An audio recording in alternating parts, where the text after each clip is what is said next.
എമ്പുരാൻ. അങ്ങനെ എമ്പുരാൻ 250 കോടി എത്തി മക്കളെ. ആദ്യമായിട്ടാണ് ഒരു മലയാള സിനിമ 250 കോടി മറികടക്കുന്നത്. അതായത് ഈ പടം ഒരു ആവറേജ് മാത്രമാവേണ്ട ഒരു പടമായിരുന്നു അല്ലേ എമ്പുരാൻ. അതായത് ഈ പടത്തിന് ആദ്യത്തെ അരമണിക്കൂറോളം ഗുജറാത്ത് കലാപവുമായി ബന്ധപ്പെട്ടിട്ട് ഇന്ന് BJP സർക്കാർ ഈ പടത്തിനെതിരെ ഒരുപാട് ആക്രമണങ്ങളാണ് അഴിച്ചുവിട്ടിരുന്നത്. എന്നാൽ നമ്മുടെ സാക്ഷാൽ മഞ്ഞുമൽ ബോയ്സ് നേടിയ 250 കോടി 10 ദിവസത്തിനകത്താണ് എമ്പുരാൻ തൂക്കിയെറിഞ്ഞത്. അതുപോലെ തന്നെ മോഹൻലാൽ ആരാധകരെ ഉറ്റുനോക്കിയ ഒരു കാര്യമാണ് ലിയോയുടെ കളക്ഷൻ മറികടക്കുമോ എന്നുള്ള കാര്യം.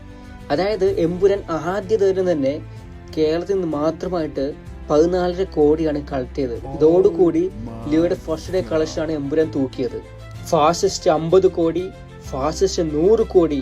അതായത് എമ്പുരാൻ 100 കോടി കളക്ട് ചെയ്യാൻ വേണ്ടി എടുത്ത സമയം 48 മണിക്കൂർ താഴെ മാത്രമാണ്. എമ്പുരാൻ വേൾഡ് വൈഡ് ആയിട്ട് 66 കോടിയാണ് ലോകമെമ്പാടുമായിട്ട് കളക്ട് ചെയ്തത്. അതായത് കേരളത്തിൽ നിന്ന് മാത്രമായിട്ട് പടം 10 ദിവസം കൊണ്ട് കളക്ട് ചെയ്തത് 76 കോടിയാണ്. ഫസ്റ്റ് ഡേ 14.5 കോടി, സെക്കൻഡ് ഡേ 8.25 കോടി, മൂന്നാമത്തെ ദിവസം 9 കോടി, നാലാമത്തെ ദിവസം 11 കോടി, അഞ്ചാമത്തെ ദിവസം 10.5 കോടി.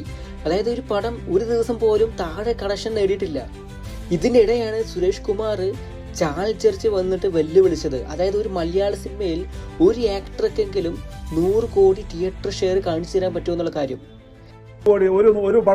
ഒരു പടം കാണിച്ചു തന്നിട്ട് വെല്ലുവിളിക്കാൻ ഞാൻ ഇവിടുത്തെ ആർട്ടിസ്റ്റിന് 100 കോടി രൂപ ഷെയർ വന്ന പടം ഞങ്ങൾ ഷെയറാ കൂട്ടുന്നത്. എന്നാൽ നമ്മുടെ സ്വന്തം ലാലേട്ടൻ മലയാള സിനിമ ചരിത്രത്തിൽ ആദ്യമായി 100 കോടി തിയേറ്റർ ഷെയർ മേടിക്കുന്ന ആദ്യ പടമായി മാറി എമ്പുരാൻ. ഇതിനൊപ്പം തന്നെ വേറൊരു റെക്കോർഡും കൂടിയും എമ്പുരാൻ കൈവരിച്ചിട്ടുണ്ട്. അതായത് മിഡിൽ ഈസ്റ്റില് സിംഗിൾ ഡേയിൽ ഹയസ്റ്റ് കളക്ഷൻ നേടിയ ഒരു ഇന്ത്യൻ പടം കൂടിയാണ് എമ്പുരാൻ. 2.25 മില്യൺ $ആണ് സിംഗിൾ ഡേയിൽ ഗ്രോസ് കളക്ഷൻ ആയിട്ട് നേടിയത്.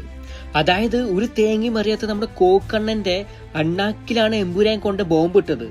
ഈ ഒരു പോക്കാണ് ഇനിയും മുന്നോട്ട് പോകുന്നെങ്കിൽ എമ്പുരാൻ ആദ്യമായിട്ട് 500 കോടി നേടുന്ന മലയാള സിനിമയായി എമ്പുരാൻ മാറുമെന്ന കാര്യത്തിൽ യാതൊരു തർക്കവും വേണ്ട. ഇനി എമ്പുരാന്റെ റെക്കോർഡ് മറികടക്കണമെങ്കിൽ അസ്രയിൽ തന്നെ ഇനി വരേണ്ടി വരും. അതായത് എമ്പുരാന്റെ 3ാമത്തെ ഭാഗം അസ്രയിൽ ആന്റണി പെരുമ്പാർ ഓൾറെഡി അനൗൺസ് ചെയ്ത് കഴിഞ്ഞിട്ടുണ്ട്.